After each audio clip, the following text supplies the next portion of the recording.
South ఇండియాలోని అతి తక్కువ ధరలకి రత్నాలనందించే ఏకైక సంస్థ 6JVR.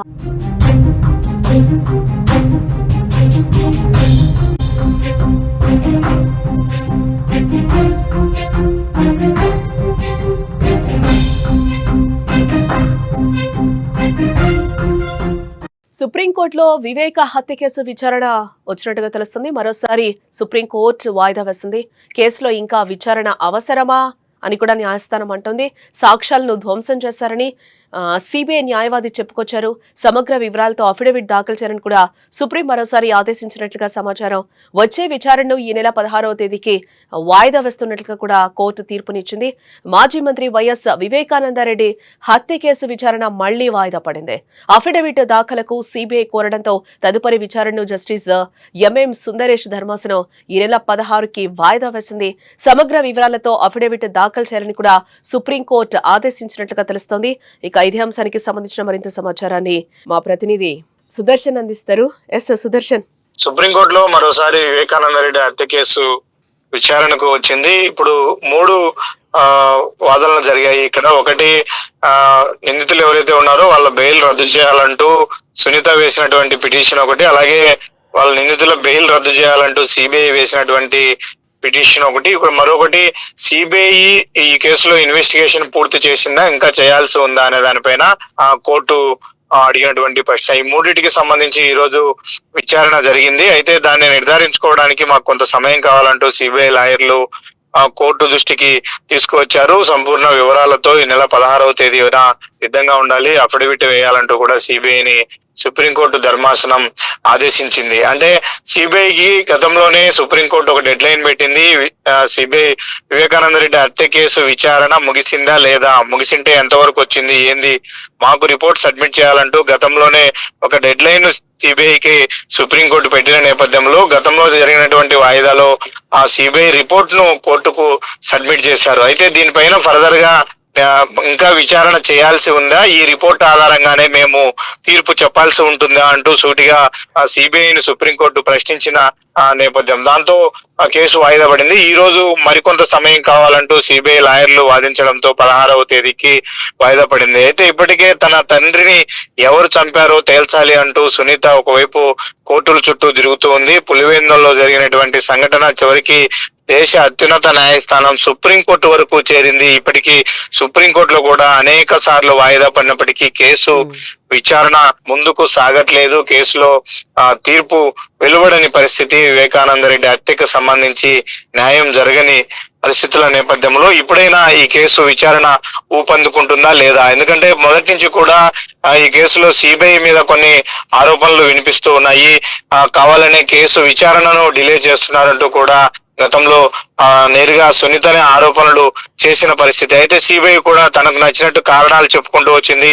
గతంలో ఉన్నటువంటి రాష్ట్ర ప్రభుత్వంలో కీలకంగా ఉన్నటువంటి వ్యక్తులే ఇందులో నిందితులుగా ఉండడం కారణంగా రాష్ట్ర ప్రభుత్వం తమకు సహకరించట్లేదు. కనీసం విచారణ అధికారి మీద కూడా చివరికి రాష్ట్ర పోలీసులు గతంలో కేసు పెట్టే ప్రయత్నం చేశారు. కాబట్టి ఈ ప్రతికూల పరిస్థితుల్లో విచారణ ఆలస్యం అయింది అంటూ కూడా సిబిఐ తన వాదనలు వినిపిస్తూ వచ్చింది. ఏది ఏమైనప్పటికీ ఫైనల్ రిపోర్టు ఇప్పటికే సుప్రీంకోర్టుకు సిబిఐ చేర్చింది. అయితే ఆ రిపోర్టు ఆధారంగానే కేసు విచారణ పూర్తయిందని భావించాల్సి ఉంటుందా, మళ్ళీ ఇందులో విచారణ కొనసాగాల్సిన అవసరం ఉందా అని కోర్టు ప్రశ్నించిన నేపథ్యంలో దాని మీద పూర్తి క్లారిటీతో ఈ నెల 16వ తేదీన అఫిడవిట్ దాఖలు చేస్తామంటూ సిబిఐ న్యాయవాదులు సుప్రీంకోర్టుకు తెలిపారు. దీంతో ఈ కేసు 16వ తేదీకి వాయిదా పడింది. అంటే సునీత ఏమన్నా అంటున్నారా మళ్ళీ వాయిదా పడిన నేపథ్యంలో వివేక హత్య కేసుకు సంబంధించి? సునీత ఒకటే ఆరోపిస్తూ ఉంది, ఈ కేసును వీలైనంత తొందరగా విచారించి కోర్టుకు రిపోర్ట్స్ సబ్మిట్ చేయాల్సినటువంటి సిబిఐ తాత్సారం చేస్తూ ఉంది. అందులో ఆమె చాలా వరకు మళ్ళీ సుప్రీంకోర్టును ఆశ్రయించు కొన్ని ప్రైవేట్ పిటిషన్లను కూడా వేసిన పరిస్థితి. ఎందుకంటే ఒకవైపు ఎవరైతే ఆరోపణలు ఎదుర్కొంటున్నారో, నిందితులుగా చేర్చబడ్డారో వాళ్ళలో చాలా మంది బెయిల్ పైన దర్జాగా తిరుగుతున్నారు. వాళ్ళు కొంతమంది సాక్షులను బెదిరిస్తూ ఉన్నారు. చివరికి తాను పులివెందులకి వెళ్లాలన్నా కూడా భయంగానే వెళ్లాల్సి వస్తూ ఉంది. ఎందుకంటే తన తండ్రి హత్య కేసులో నిందితులుగా ఉన్న వాళ్ళు చాలా మంది బయటే ఉన్నారు కాబట్టి వాళ్ళ నుంచి తనకు ప్రాణహాని ఉంటుందని కూడా ఆమె గతంలో ఆరోపణలు చేసింది. ఆమె ఎప్పుడు పులివెందులకు వచ్చినా కూడా ముందుగా జిల్లా ఎస్పీకి ఇంటిమేషన్ ఇచ్చి ఆయన కలిసిన తర్వాతే పులివెందులకు వెళ్తున్నటువంటి పరిస్థితుల నేపథ్యంలో ఈ కేసును తేల్చాలి అని ఆమె మొదటి నుంచి కూడా ఒత్తుకుంటూనే ఉంది. అయితే ఆమె విన్నపాన్ని, ఆమె ఆవేదనను ఎవరు అర్థం చేసుకుంటున్నటువంటి పరిస్థితులు లేవు. ఇప్పటి చివరికి ఆమె పోరాటం కారణంగానే ఇంతవరకైనా ఈ కేసు ముందుకు సాగింది. అయితే సిబిఐ ఈ కేసును తేల్చడంలో తాత్సారం చేస్తుంది అన్నది చాలా స్పష్టంగా అనిపిస్తుంది. ఎందుకంటే ఫైనల్ రిపోర్టు అంటూ ఒకసారి సుప్రీంకోర్టుకు సబ్మిట్ చేసిన తర్వాత కూడా మళ్ళీ మేము అఫిడవిట్ వేస్తాము, దీంతటితో సరిపోదు అంటూ సిబిఐ చెప్తూ ఉందంటే ఈ కేసు విచారణ ప్రాపర్ గా సాగట్లేదు. ఇప్పటికీ ఖచ్చితమైనటువంటి నిందితులు ఎవరు, దోషులు ఎవరో తేల్చలేని పరిస్థితుల్లో సిబిఐ ఉంది. దానికి సంబంధించినటువంటి స్పష్టమైన ఆధారాలను కూడా సమర్పించలేకపోతుంది అన్న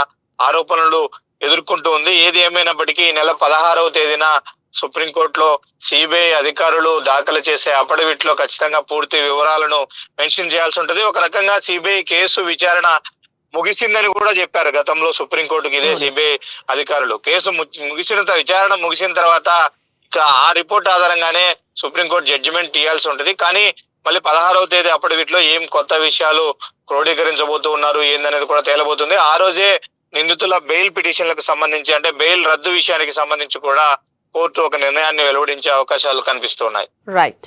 విధంగా మాజీ మంత్రి వైఎస్ వివేకానందరెడ్డి హత్య కేసు విచారణ మళ్లీ వాయిదా పడినట్లుగా తెలుస్తోంది. అఫిడవిట్ దాఖలకు సిబిఐ కోరడంతో తదుపరి విచారణ అయితే జస్టిస్ ఎంఎం సుందరేష్ ధర్మస్థం ఈ నెల 16కి వాయిదా వేయడం జరిగింది. సమగ్ర వివరాలతో అఫిడవిట్ దాఖలు చేయాలని కూడా సుప్రీంకోర్టు ఆదేశించడం జరిగింది.